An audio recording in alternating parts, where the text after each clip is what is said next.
Hi everyone, today we're going to talk about creating interactive presentations using either PowerPoint or Google Slides. I happen to be using Google Slides. I tend to do most of my things in Google Docs these days, but it works both ways. You can use a similar process with whichever program you decide to use.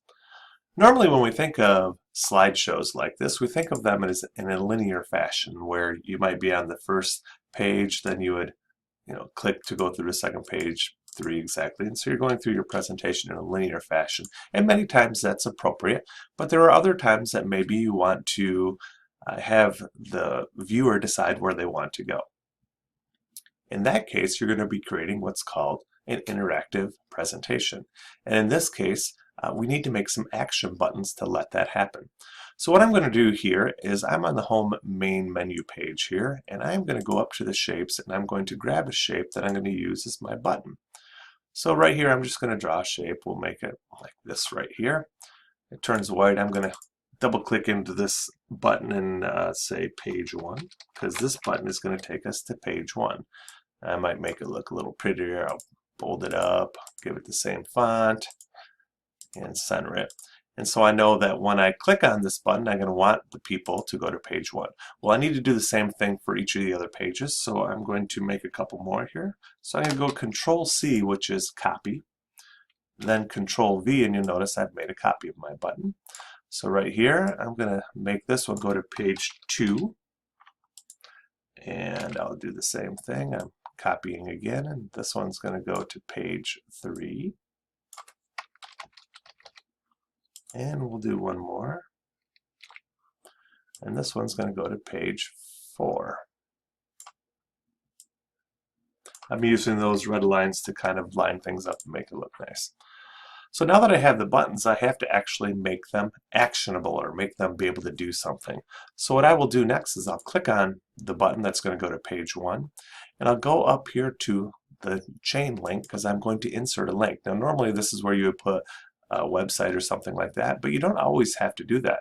You'll notice that down here there's a drop-down arrow that says slides in this presentation. Well, since we want that to go to page 1, I'm going to go down to page 1 here. You'll notice that it's slide 2 even though it's page 1 because it truly is the second slide in the presentation. So I'm going to do page 1, click apply. I'm going to go to page 2, I'll do the same thing. I'll click the chain link and we'll have this one go to page 2, apply. And I could also do it this way too if I have that highlighted and do insert link. Either way, it gets you to the same place. Doesn't matter. We're going to have this one go to slide 3. Oh, that says page 2. We don't want to go there. I'm going to close that up. I want to go down to page 3 here, apply. And we'll do the same thing here, insert link. Like I said, it doesn't matter which way you go, it all works the same. This one's going to go to page 4, apply. So now, when I actually go to do my presentation here, you'll notice that when I click on page 1, it takes me to page 1. Now the interesting thing that's a little bit difficult on an interactive presentation is you'll notice there's no way to get back to that main home screen. I basically have to work my way backwards through the presentation, which isn't a big deal if you're on page 1, but let's say you're on page 4, and if you want to go back to the beginning, you're going to click through your whole slideshow presentation, and that's not really the best thing to do. So what do? Well, we need to create a home button. So I'm going to go to page 1 right here, and I'm going to create a home button. Go to my shapes here. This time I'm going to use an arrow just to be a little bit different, and I'm going to have my arrow be down in this corner. I'm just going to draw out my arrow. Let's see, that looks good right there. And again, I'm going to type in it, but this time I'm going to say home. And again, I'm going to make it Meriwether since that's the one. Oh, you notice it goofed it up a little bit. No big deal. I could either make my button bigger or I could just go down to font. In this case, I'll go down to font 12 and there's my button. So now I have my button, but I still have to link it, right, to go back to home. So while it's being highlighted, I go to link. In this case, I'm going to go to the home page, hit apply. And now let's see what happens if I present this. I'm on page 1, but let me click on my home button and boom, I'm back on the menu button so I can go back and forth. Now, instead of doing that for every single page, now that you know this button is going to do the same thing, what I would do is just go ahead and highlight that button, go Control C on your keyboard on a Windows, that means copy.